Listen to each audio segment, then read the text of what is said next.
مسلمان کافر کا وارث اور کافر مسلمان کا وارث نہیں بن سکتے۔ اگرچہ میراث کی تقسیم نسبی قرابت پر رکھی گئی، یعنی بیٹا ہے اس فوت ہو، اس کے باپ اور اس کی والدہ کو بھائیوں کو ملے گی، اسی طرح باپ فوت ہوا تو بھائیوں میں بیٹیوں میں آپس میں تقسیم ہوگی، یہ نسب پہ رکھی گئی، یہ مذہب پہ نہیں۔ لیکن فرمایا کہ لیکن اس میں سے بعض چیزیں مستثنیٰ ہیں۔ اول یہ کہ مورث یعنی جو فوت ہو اس کا اور وارث دونوں مختلف الدین نہ ہو، یعنی ایک مسلمان دوسرا کافر نہ ہو۔ جو بھی علماء کے نزدیک کافر ہیں وہ کافر شمار ہوگا۔ اور فرمایا لہٰذا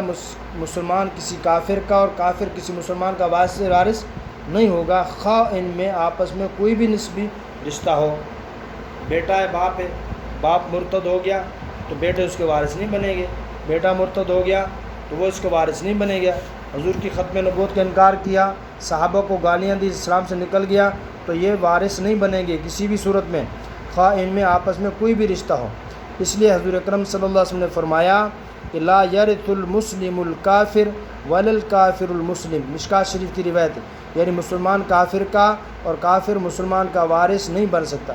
فرمایا یہ حکم اس صورت سے متعلق ہے جب کہ پیدائش کے بعد ہی سے کوئی شخص مسلم یا کافر ہو، لیکن اگر کوئی شخص پہلے مسلمان تھا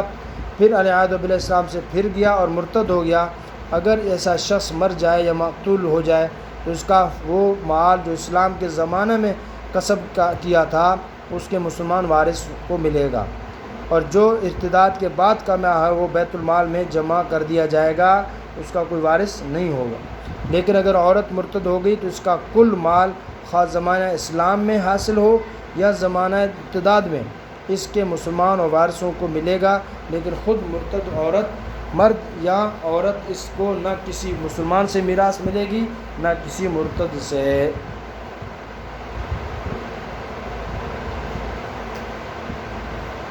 اب ایک آدمی نے دوسرے کو قتل کیا، آیا اس کی میراث میں اس کا حق ہے یا نہیں؟ جس نے قتل کیا، کہتے ہیں اگر کسی شخص نے ایسے آدمی کو قتل کیا جس کے مال میں اس کو میراث پہنچتی ہے،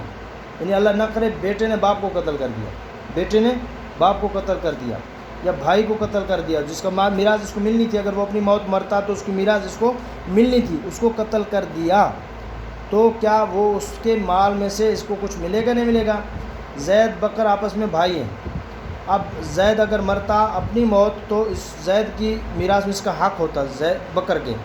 اب بکر نے زید کو قتل کر دیا، اب آیا زید جو قتل ہوا ہے اس کی میراث میں اس بھائی کا حق ہے یا نہیں ہے؟ تو فرمایا کہ یہ قاتل اس شخص کی میراث سے محروم ہوگا جس کو اس نے قتل کیا، کیونکہ حضور اکرم صلی اللہ علیہ وسلم فرمایا